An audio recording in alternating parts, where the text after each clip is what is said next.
ibihe byiza mwese. Jackson Semahoro niko nitwa. Dushatse twahera kuri ako gace gato. Є членом НАТО, ми це розуміємо, ми адекватні люди. Роками ми чули про нібито ni perezida wa Ukraine nk'uko byasamiwe hejuru n'ibinyamakuru bitandukanye hirya no hino ku isi bikabwira abasomyi babyo n'ababireba ko Volodymyr Zelensky yatangaje ko igihugu cye cyavuye ku mugambi wo kuzajya mu muryango wo gutabarana n'ibihugu by'iburengerazuba bw'isi OTAN cyangwa se NATO, ngo Ukraine yazibukiriye rwose iva kuri icyo cyemezo. Iki nacyo kikaba icyemezo n'ubundi BBC ivuga ko yatangaje ko icyafashwe n'ubundi mu rwego rwo gucubya uburakari bw'Uburusiya budashaka ko Ukraine yajya muri uriya muryango, kubera ko nyine Uburusiya bwanga kuvogerwa, ari nabyo hanini byabaye impamvu gashoza ntambara yatumye ku itariki ya 24 ukwezi kwa kabiri binjira muri Ukraine. Benshi bacyumva ibi batekereje ko iyi ntambara igiye kumara ukwezi muri Ukraine yaba igiye kugera ku iherezo, noneho nabyo bikaza byiyongera ku byavuzwe na Oleksiy Orestrovich, umujyanama wa leta ya Ukraine, wavuze ko n'ubundi yiteze ko iyi ntambara izaba yarangiye bitarenze nibura intangiriro z'ukwezi kwa gatanu. Ariko se nibyo Vladimir Putin akomeje kwifatira mu gahanga ibihugu by'abanyaburayi. Aruzi kandi kuvuga ko imyitwarire y'ibihugu by'Uburayi na Amerika yo kwigira ibikomerezwa ku isi igiye gushyirwaho akadomo, igiye gushyirwaho iherezo, ndetse ko ibihugu byinshi bidashyigikiye ibihano igihugu ayoboye cyafatiwe kubera intambara cyatangije muri Ukraine. Buri munsi ni inkuru nshya, buri munsi kandi rwose ni nako ibisasu by'Abarusiya byisuka kuri Ukraine mu mijyi itandukanye irimo na Kiev, umurwa mukuru. Ibi bisasu rero nakubwira ko bimaze gusenya byinshi. Ukraine imaze guhomba miliyari zirenga 500 z'amadolari y'Amerika z'ibintu byangirikiye muri iyi ntambara kuva mu minsi ishize intambara yatangira. Guverinoma ya Putin niyo izishyura ibyo byose mu gihe urugamba ruzaba rurangiye. Ibyo sinjye wabivuze, ahubwo nsubiyemo amagambo ya Denis Shmyhal, minisitiri w'intebe wa Ukraine. Perezida Vladimir Putin yabwiye abaturage b'igihugu cye ko intambara Uburusiya burimo muri Ukraine ari ukurwanira ubusugire bwabo ndetse yewe n'ahazaza h'abana babo bose. Ati ni ukurwanira ubusugire bwacu ndetse yewe n'ahazaza h'abana bacu. Ikiriho nuko rero Uburusiya nabwo ubu ngubu bwarakaye cyane, ndetse bwanamaze gufatira ibihano bikomeye cyane abategetsi ba Amerika harimo na Joe Biden, yewe hari n'abategetsi ba Canada. Putin yafatiye ibihano bose bazira kugira uruhare byaba mu buryo buziguye cyangwa se bwahuranyije mu ntambara ya Ukraine. Aba kandi barazira kwamagana ibyo Uburusiya bwakoze bugatera Ukraine.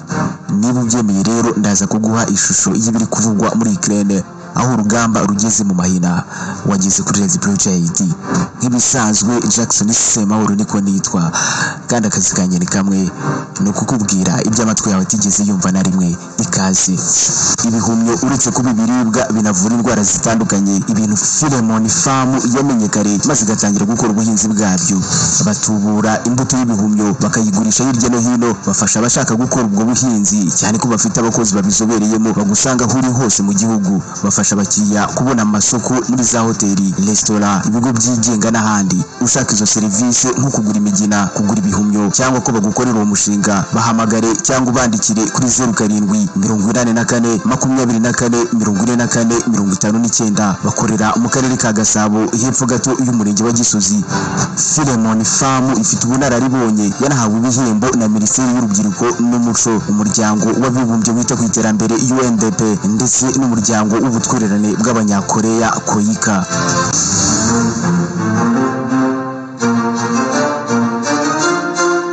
Принципиальные для России, для нашего будущего вопросы по нейтральному статусу Украины, по демилитаризации. Reka twanzikire ku ngingo yo kuba Ukraine yazibukira ikareka umugambi wo kwinjira muri NATO cyangwa se OTAN. Urabyibuka mu mpamvu gashoza ntambara Uburusiya bwatanze mbere yo gutera Ukraine harimo ko iki gihugu kiyobowe na Volodymyr Zelensky cyari gifite umugambi karundura wo kwinjira muri OTAN, umuryango ubusanzwe utajya imbizi n'ubutegetsi bwa Moscow kuva mu myaka myinshi ya kera. Ejo bundi Volodymyr Zelensky aherutse kugaragara agira ati ntabwo Ukraine izajya na rimwe muri OTAN cyangwa NATO. Abumvise ibi ngibi byose mu by'ukuri bahise batekereza ko ari icyemezo gishobora gucururutsa uburakari bwa Perezida Putin, akaba yategeka ingabo ze gutaha zikava muri Ukraine. ubwo nyine n'intambara igahita irangirira aho ngaho. Perezida Zelensky yagize ati ukuri nuko Ukraine itazigera na rimwe ijya muri OTAN cyangwa se NATO. Vladimir Putin nawe ubwe yakunze gusaba Ukraine ko itahirahira ngo ijye muri OTAN cyangwa se NATO, ariko kandi i Kiev babanje kubikerensa babitera utwatsi rwose, bavuga ko ari igihugu cyigenga kidakwiye guhitirwamo icyo cyakora. Baje kubona ko rero Putin ibyo avuga abakomeje koko, ubwo yatangizaga intambara yanga ko kiriya gihugu n'ubundi cyakorana n'abafata nk'abanzi be, Abanyaburayi n'Abanyamerika. Mu cyumweru gishize rero hari ibiganiro byabaye hagati y'abanyapolitike bo ku mpande zombi hagamijwe n'ubundi kureba uko intambara yahagarara. Umwe mu bajyanama ba perezida wa Ukraine witwa Oleksiy Arestovich we avuga ko Ukraine kuba yazibukiriye kujya muri OTAN ngo bishobora n'ubundi gutuma intambara ihagarara mu byumweru bike biri imbere.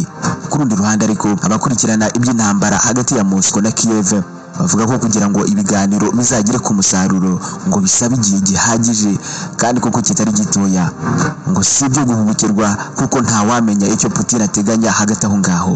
Oleksiy Arestovich we ati ntekereza ko bitarenze ukwezi kwa gatanu intangiriro zako tuzaba twaragize ku masezerano y'amahoro, intambara nayo ikarangira. Iyi ntambara yatangiye tariki ya 24 ukwezi kwa kabiri 2022. Byemezwa ko rero imaze guhombya miliyari 500 z'amadolari y'Amerika z'ibintu byangirikiye mu ntambara Uburusiya bwashoje kuri Ukraine mu minsi irenga 20 ishize, nk'uko Minisitiri w'Intebe wa Ukraine Denis Mahari yabitangaje.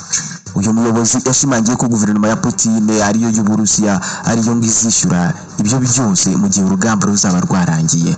Icyakoze uyu minisitiri ntabwo yigeze asobanura mu buryo bweruye cyangwa se burambuye uko gusana ibyo byangiritse bizakorwa, cyangwa se niba mu gihe Ukraine izaba itsinze urugamba nabwo ari Uburusiya buzishyura ibyangiritse gusa. Yakomoje ku mitungo y'Abarusiya yafatiriwe hirya no hino. Yanavuze ko mu gusana ibyangiritse igihugu cye cyiteguye gusaba inkunga ibihugu by'amahanga, ibihugu by'inshuti n'iki gihugu cya Ukraine. Yabigarutseho n'ubundi mu nama yabaye ku munsi wo kwa kabiri hari tariki ya 15, n'inama yari yitabiriwe n'abayobozi batatu bo mu bihugu by'ibituranyi harimo Czech, Pologne cyangwa se Poland na Slovenia, bakoreye ingendo i Kiev baje kureba uko ibintu byifashe. Ibyangijwe n'intambara by'urebye ni byinshi ndetse we n'abamaze gupfa ni benshi cyane. Nirinze kukubwira imibare y'abantu bamaze kugwa muri iyi ntambara kuko nyine ntabwo isobanutse neza, kuko buri ruhande urebye rutangaza imibare yarwo, ariko kandi nta n'urwego rwigenga ruhari rushobora kugenzura ngo rurebe kuko niba ibivugwa ari ukuri. Rero sinakubwira ngo hapfuye bangahe.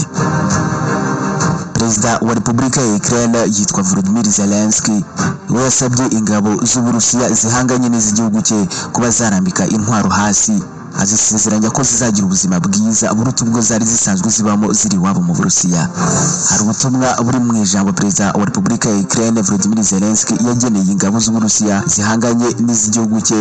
Ni ijambo n'ubundi ryatambutse mu buryo bw'amashusho kuri televiziyo y'igihugu ku itariki ya 14 ukwezi kwa gatatu 2022. Yasabye izi ngabo z'Uburusiya kuba zamanika amaboko, cyane ko ngo zitazagera ku ntego zifite yo gufata Ukraine keretse gusa kwica, cyane ko nazo ngo zizicwa.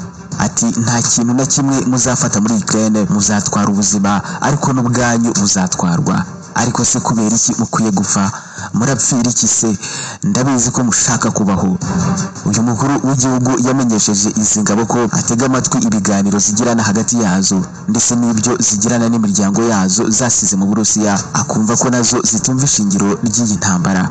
Perezida Zelensky yavuze ko ahaye izi ngabo amahirwe yo gukiza ubuzima bwazo, akaba ari ayo mahirwe yo kurambika intwaro hasi zikabaho neza muri Ukraine. Ati rero mbahaye amahitamo kubwo abaturage ba Ukraine, mbahaye amahirwe yo kubaho.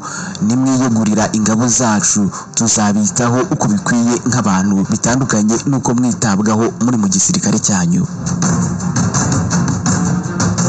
Nanone kandi ku rundi ruhande ubu ngubu Uburusiya bwatangiye gufatira ibihano bikakaye Abanyamerika ndetse n'Abanyaburayi. Perezida wa Leta Zunze Ubumwe za Amerika yitwa Joe Biden n'umwe mu bayobozi bafatiwe ibihano n'Uburusiya, aho batemerewe n'ubundi gukandagiza ikirenge cyabo i Moscow mu Burusiya. Ni urutonde rurerure rw'abantu Uburusiya bwashize kuri blacklist. Urwo rutonde rero rw'abafatiwe ibihano rurimo umunyamabanga wa leta ushinzwe ububanyi n'amahanga yitwa Anthony Blinken. Harimo kandi ushinzwe ibikorwa bya gisirikare Lloyd Austin, ushinzwe itangazamakuru Jean Psaki ndetse n'abandi.